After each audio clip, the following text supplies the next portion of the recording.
What's up, y'all? It's AJ Speaks back at it again with Teen Mom, Young and Pregnant, Season 3, Episode 11. Now, today we up close and personal because normally I sit on the floor to do these videos and she don't have it to do today. I'm tired. Woo! They definitely brought it this week. So we're going to start out with Brianna. First of all, I'm over Brianna. If she doesn't come back next season, I will not be sad. I need her gone like I need Macy gone from Teen Mom OG. I'm over it. So we start out with Brianna.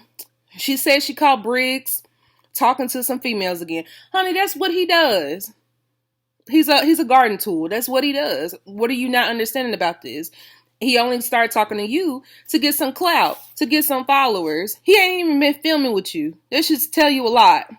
Because I'm pretty sure that he would want a check. So it's a reason why he's not filming with you. He just playing with you. And it just is what it is. But basically, her and her family, so her mama, her sister, and her sister's boyfriend, and the baby, her son Brayson, are supposed to be going on a trip for her 21st birthday. And Brianna's just in her feelings because of what's going on between her and Briggs, so she treating everybody crazy. Couldn't be me, because you got one more time to tell everybody F themselves. Y'all crazy, or F everyone, or whatever she said. Girl. Okay. So she was just like, I don't care. No, she's yelling and stuff like that. Brianna. Over some penis? You gonna do your family like that? The family that's really there for you? Okay, Brianna, but this is what they enable her to do in their household, so it is what it is. Especially that mama, because she couldn't be my mama, because it wouldn't be no way in God's green earth that I would talk to my mama that way. Or even be able to without my mama being like, I wish I would be like, Mama, you slap. So they end up going on the trip. And Ashley shows up, which was interesting because her and Ashley are supposed to be into it. So I'm confused. Because the beginning of the episode, it seemed as though like the sister and mama didn't have it for Ashley. Now all of a sudden they have it for Ashley. So I'm just like, what is it? I don't know. I don't know if Ashley was coming around more or what it was. But honey, one thing I have to say is, Ashley, get your check. She just trying to get her check, honey. Let me tell it. That's not Brianna friend. You got, how many kids she got? She got like 4 or 5 kids. And a husband. Go home. I'm not saying that she can't have a life outside of her husband. But for you to be hanging around with this young girl like this, you getting your check. Y'all ain't friends for real. Bye. So I actually pop up at the Airbnb that they had celebrating Brianna's 21st birthday. And she had a bracelet for, well, first of all, when she walked in the door, Brianna like she didn't want her to be there. Period, point blank. But she gave her a hug, and in the midst of giving her a hug, Brianna said, I hate you. You know, like that. And she was like, I hate you too, whatever. And Ashley was telling her later on, it's not that she forgot about her, it's that she was just mad at her. So basically, she was mad at her because she knew that Briggs wasn't a good guy for Brianna. And she felt like Brianna dumped her. Yeah, she did, because Brianna is an emotional vampire. She was using you because she was lonely. And she wasn't getting no D. And she could just come over there and be in your environment and feel wanted. That's what it was. Come on now. But Ashley ended up getting her a little bracelet that says family. No, it said friends are the family that you choose or something like that. I'm over Brianna though. And you can really tell with these girls who have daddy issues. It's very, very apparent. And speaking of daddy issues, let's get into Rachel. Okay, so basically, they're speaking about Drew getting out of jail. And he's supposed to be coming to see Hazley before he enters rehab. And I'm thinking to myself, Drew had multiple felonies. He had escaping in a car. He had marijuana on him. I don't know if he evaded. Well, of course he evaded arrest because he was running away from the police. I don't know if he had any assaults or anything like that, but he had felonies.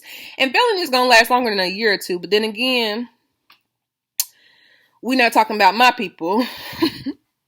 So basically, he was like, she was saying that she didn't want Hazley to be hurt if he's not around. Girl, she's 2 years old. And by the way it's going with you bringing men in and out of her life, she probably going to be hurt anyway. And she probably hurt from you not being there like the way you should either. So, whatever. And so basically, they show Rachel and Noah over to the mama's house, the mama's trailer. and the mama is cooking dinner for them. And I thought it was nice. The mama brought out Rachel food. I was like, oh, okay. You can tell the mama is really trying to make up for what she did with being a drug addict, in and out of jail, in and out of rehab, and not being in her daughter's lives. But she really tries to make up for it. But making that girl lunch and that girl's dinner, her plate, and making her boyfriend's plate, too much for me. They would have been up in there making their own plate. Rachel's mom brings it upon herself to tell Noah that Drew was getting out. Rachel's mom was basically like that he gets out in 3 days, and she didn't know if Drew was telling the truth because it's Drew. So who knows when he's getting out? Basically, is what the mama was saying during that time. So basically, while they're talking about Drew getting out, Hazley comes through the living room with a bottle, a Bubbles bottle that's open, and Noah's sitting on the couch grinning, and Rachel's mama like, who gave this to her? And of course, the camera went over to Noah, and he's like, he's not kid conscious. You don't want anybody around your kids that are not kid conscious. And I'm not saying he has to, but that's not his child. But at least he should know about the hazards of giving a child something like that, those chemicals like that. Come on now. Noah's nowhere near kid conscious, and he is nowhere near trying to be somebody's stepfather. He's trying to get the BOOTY. Slap it twice, flip it down. Okay. Rachel says that Noah doesn't care about Drew. And basically, Noah ain't saying nothing at that point. He eating. Noah was eating, okay? Noah looked like he ain't had anything to eat in a couple of days, the way he was eating them tacos or whatever they were eating. Rachel and Noah go outside, and she's like, oh, I'm so happy that you came over here during the day. I'm so bored. I don't have anything to do. Get a job, Rachel. Even with you being a reality TV star, you should have something going for yourself. I'm pretty sure you can make an Instagram or make whatever else and get money from it. What do you mean you're bored? This is why I say that Rachel mama, she is really trying to make up for the time that she's lost. Because there ain't no way that you're going to be grown with a child in my house not working. So how is she getting her money other than the check after she finished filming? Unless she get advances. But still though, what else is she doing? Come on now. It makes no sense because you were just begging your mama for a 98-cent paintbrush a couple of episodes ago. Talking to Noah saying that Drew he needs to be giving me money. He needs to try to be a dad and not just show up. But girl, how can he do that in jail? Number one. Number two, when he come out or whatever, you'll never hold him to that standard of what he needs to do. Nor is he even worried about that. I mean, it's just all crazy. And then Noah gonna sit up there and say, yeah, it's a mess. He just pops up 1 or 2 times in a month and they want him to call your mom wants Hazley to call him daddy. First of all, Noah, hush. Are you trying to be her father? No, I didn't think so. You trying to get that? Okay. You are not trying to be her damn daddy. You are not. So you should have just kept your mouth closed. Like for real. Noah has no say in nothing. Don't say nothing. Just be like, I agree. I understand. That's all you need to say. Rachel was saying that she's done perfectly fine without her father, so she don't really care if Hazley has a father or not. No, you have not done perfectly fine without your father because you over here looking like a Dollar General Harley Quinn. That's exactly what you look like. In the next segment with Rachel, she was saying that she's okay with Drew coming over to see Hazley. And the mom was trying to call the jail phone in order to get in touch with Drew to see when he's coming home. But apparently the phone had insufficient funds. So she didn't know if he was out or not. And so the sister, I forget her name and I didn't write it down in my notes. But the sister was like, why are you kind of trying to call him? And she was like, because he needs to see his daughter. And I'm just thinking to myself, I get where her daughter, who is Rachel's sister, is coming from. Like, Rachel will call him when she wants to, but then again, I guess she knows how immature Rachel is, so she's taking it upon herself. But she needs to be careful with that because Rachel is technically a young adult. She is grown. Okay? So for you to be sitting up there trying to have him involved and calling him, that's not your place. That is not your place. Stay in your place, baby. Stay in your place. Rachel is the mother of her own child, and she will figure out what she wants for her child. Period, point blank. Basically, Drew got Hazley's name across his neck, and I'm just like, it's funny how some will get their kids' name on them and don't even take care of them. So what is it for? A badge of honor that your sperm work? What is this point? I don't understand that. I really, Somebody explain it to me in the comments, because I really do not understand why he went to go do that and you don't even care for her. So what is your point? But anyway, so basically, it goes to the left there. The sister was just saying, you know, I don't know why you trying to get in touch with him, and he probably gonna be doing this for the rest of his life, going in and out of jail, not being in Hazel's life, just like you, mom. And the mom was just like, I came home, and they got back into it, basically saying that, you know, no, you went to jail and rehab, and it took you a while. Yeah, it did take her a while, but hey, she here now. Y'all were staying with her and doing all this and all this. She's here now, so don't focus on that. It's like they really tried to, and maybe they're hurt as well. And I can understand that, because if my mom wasn't active in my life and chose substances over me, I would feel like that as well. But I wish people would do better with how a person is presenting themselves in the here and now, because the mom seems as though she's doing better for herself and she's trying to do better for her daughters and her grandkids. So just appreciate where she is now and move forward, because trying to go backwards is not doing anything. But at this point, Rachel and her sister purposely hold that over their mother's heads. They do. Segment, we see that Rachel and her sister and their children go to the park again. And come to find out, Drew didn't get out of jail. And I figured that he wouldn't, but once again, it's not my people. So I didn't know if he had an earlier date or not. But with the felonies that he had, I knew it was going to be more than a year or two of time. It should have been for a year or two of time. So basically, Drew didn't know what he was talking about. He didn't know what he was talking about. And basically, the rest of their segment was them talking ish about their mother, and I didn't care for that. Basically saying that they conceived both of their kids in their house, and they in her house, and they feel as though that she's jealous of them because they're better teen moms. What? First of all, maybe they don't show us what I feel like we need to see for y'all, for us to understand why y'all feel that way. But it seems like y'all mama just really honestly wanting the best for y'all and wanting y'all not to go down the road that she went down. Whether it's dealing with substances or it's dealing with no count men, they're not going to do what they need to do. And then y'all getting y'all feelings in this ruffle and being somewhere sick, heart sick. You know what I'm saying? So we get to Kaya. And if y'all haven't yet, please like the video, comment. What I do on my channel is basically, I don't go by scene anymore. I just go by the whole segment, grouping them. And I start from least interesting to most interesting. So make sure y'all like, comment, and subscribe for more content. So basically, we get over to Kaya. I'm tired of Kaya and Tiaja too. And her and Tiaja worked it out from the little argument that they had at the little vacation that they were at. Okay, whatever. And I thought it was cute because they showed a scene of Amur. I hope I'm saying it right. He had a little toy doggy, and the doggy was like, he said, the doggy, it bites like that, and he has a little finger on it. It was cute or whatnot. You can tell that Kaya and Tiaja and her mother really spent a good amount of time with him. He speaks fairly well. He's very, it just seems like he's a good kid from what we see. Like, we never really see the child crying. Like, he just seemed like a happy kid, and that's happy for me to see. So we get to Kaya's mother, and I'm sorry, y'all. Kaya's mother, Rachel's sister, I didn't get their names. Irrelevant. But we get to Kaya's mother and Tiaja. They went to go pick up some food, and they show them in the car riding back to the house with the food.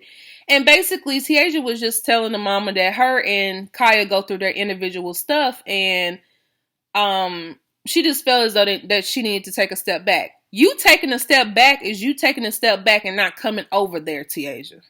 Like, for real. Because it's apparent that Kaya is not going to understand unless you take yourself completely out the picture, and it's messed up because a baby is involved in this, but at the same time, she's not going to understand where you stand if you keep on popping up, because in her mind, y'all been in a relationship.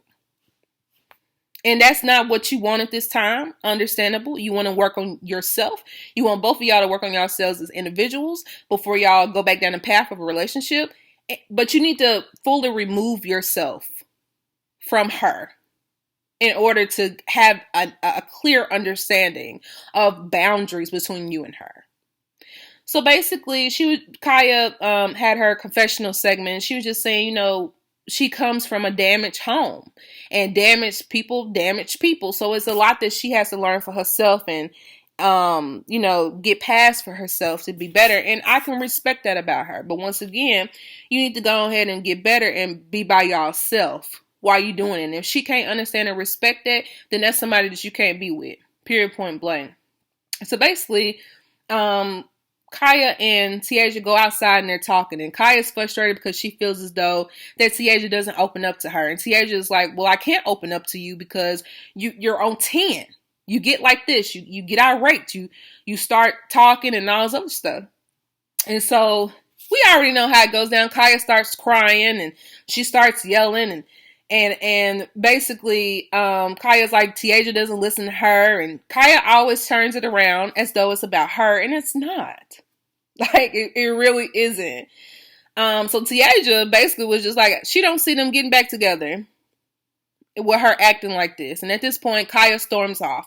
The basic Kaya move that she does. So we get to the next segment. They're back in the house. The baby is asleep on the couch. Now, why would y'all argue with this baby on the couch? Y'all couldn't go to another room? At this point, Tiaja is yelling. Now, when she was outside, she was calm talking to Kaya. But at that point, when they went in the house, you can tell Tiaja was aggravated, and rightfully so, because Tiaja didn't do anything wrong. But I kind of wish that she would have kept it all in, but I can understand her boiling over for the fact that she can never really get her point across to Kaya as Kaya tries to get her point across to her.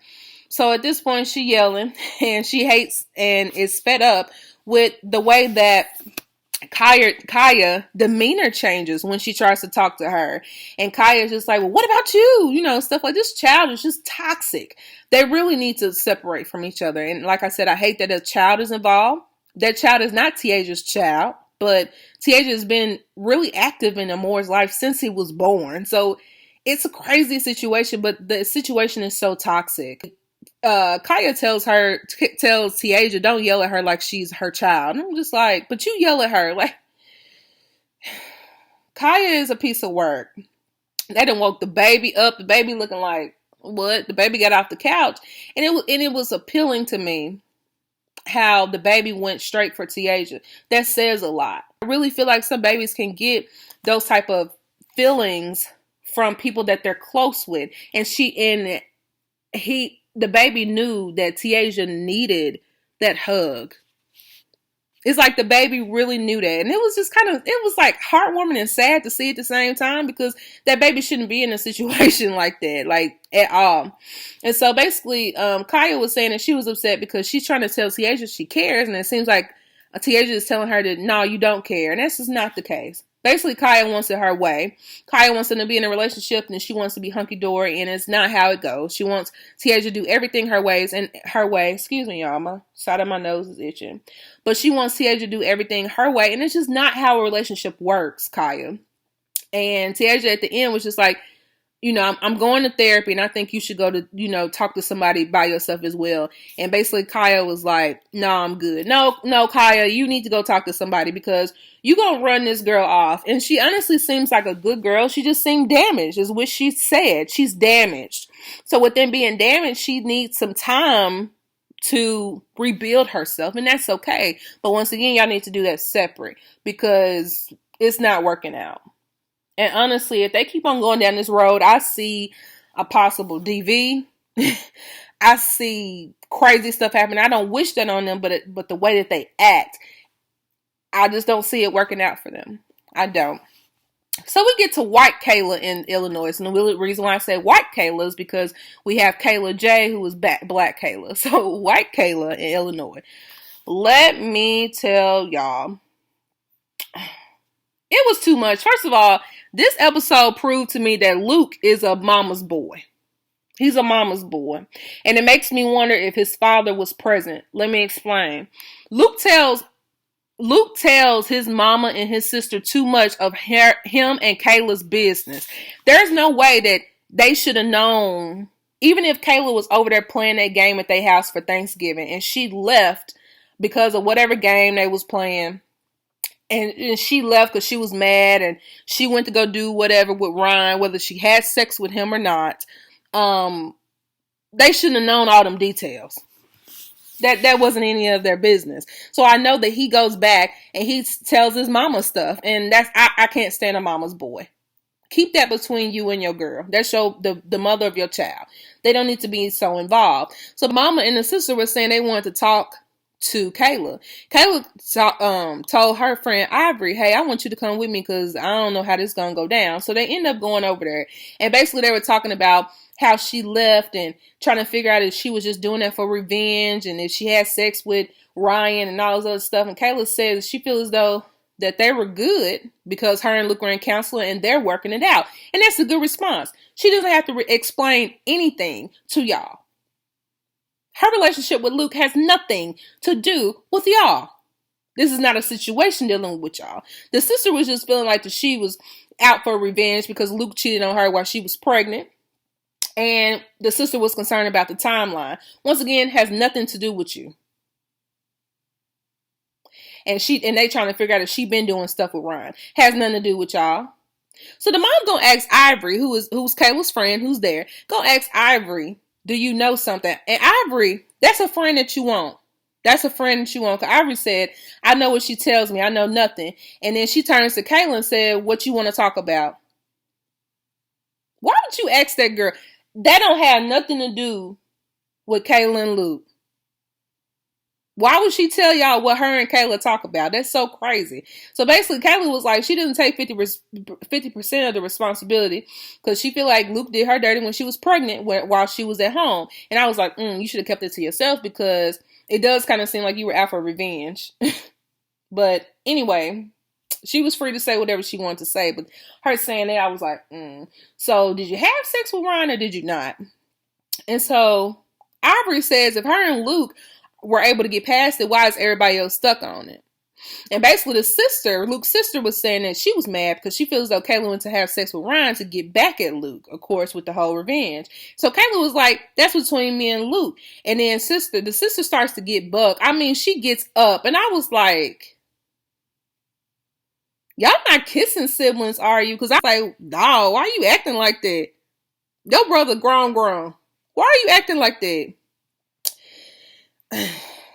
I just don't get it. Like, I just really do not get it. I don't. But anyway, the sister was like, but you told him in the car. And Kayla said, don't worry about what I told him in the car. And that was the right answer. Why are you worried about that? And why does it matter if she told him in the car or when they got back home? What does that matter to you? So Ivory and Kayla jump up, and I was laughing because Kayla kind of slid behind Ivory. I don't know if y'all caught that or not, but I caught it, and it was funny to me. So at this point, everybody yelling. And the sister gonna sit up there and yell at her mama and tell her to put them hoes out. And so basically Kayla was like, come on, Ivory, let's go. So Kayla gets outside and calls Luke and say, your sister trying to fight me, and she swung on me. Ivory was between us. So Luke is like, what? And so they go back to the camera inside where the sister and the mama are. And basically the sister was like, I will F her up. And that's on my kids. I'm like, I really hope this is for an MTV check. Because if y'all act like this for real, I wouldn't want to even marry Luke. Girl, bye. I wouldn't even want to marry Luke, lay down with Luke, rub on Luke. I wouldn't do nothing because I can't. Next segment, we see Kayla with her friend Ivory and Annabelle. And basically she was saying that her and Luke still haven't discussed what happened between the sister and the mama. And it's been kind of awkward in between them, which is understandable. Now you got the cheating that was going on with Luke cheating. And now you got the family issues on there. It's a lot going on. And so basically, and this is the thing, this is what I got confused on. Kayla is saying that she did not have sex with Ryan. That they were in the car driving around the block and Luke knew it because he was looking at her location when they were driving around. Okay, I'm confused. And why would you bring up Luke, stepping out on you, having sex or whatever with somebody else when you were pregnant? Like, did you have sex with this boy or not? That right there was misleading. I was like, I think she lying. But I don't know. Maybe she not. But, next episode, I think we discovered that she's pregnant. So now I'm just like, and even Luke don't know if that's his or not, but we can continue. I can't wait for next week. At this point, Luke is not speaking with his family due to the way that they acted. That won't last long. He gonna talk to his mama. But, I feel like he will anyway. So basically, Kayla's trying to figure out if their relationship worked or not. Because like I said, at this point, they still trying to repair from the cheating. And then the whole thing with the family issues. Like, y'all got too many people involved. And that is a lot. That's a lot. So basically, Kayla and Luke meet with the therapist that come over to the house. And she basically tells her what was going on between her, Luke, and his family. And the therapist said, right, or whatever it's saying, now we got the outside people. It makes it harder. And so basically, the therapist asks Kayla on a scale from 1 to 10, how much do you trust Luke? And Kayla says a 5. Luke appears to be wiping a tear. Or maybe he's just wiping his eye. I couldn't really tell. But basically, he was saying he thought he was doing better. And he realized he needs to open up more and all the other stuff. So when the therapist asked him about, his trust for her, he didn't, unless it was edited out, but he didn't scale it. But he was just saying he feels as though that she won't step out on him. I was like, do you really though? Or is this excuse me, y'all, is this a save a face because this is your baby mom? Like, which one is it? Because I can't tell you that I truly believe what he was saying, because I didn't at all. But anyway, honey, last person I want to talk about is Kayla J. So Black Kayla and Mikhail. Honey, Kayla J got to get over it. She got to get over it that her and Mikhail are trauma bonded and they're toxic for each other. And it also makes me put them in the same category with Tiaja and Kaya. They're all four of them are trauma bonded and toxic for each other. So basically, we start off with her segment after her going over her family. Her family is just like, you need to be easier on Mikhail. He had an accident. He doesn't have a way to get down here. And basically, Kayla J doesn't care. She wants it on her terms. She doesn't want Mecca in Philly. She doesn't want her daughter Mecca in Philly. She wants him to come down, wants Mikhail to come down to Maryland to see Mecca. And so we see Mecca with her, Mikhail, excuse me.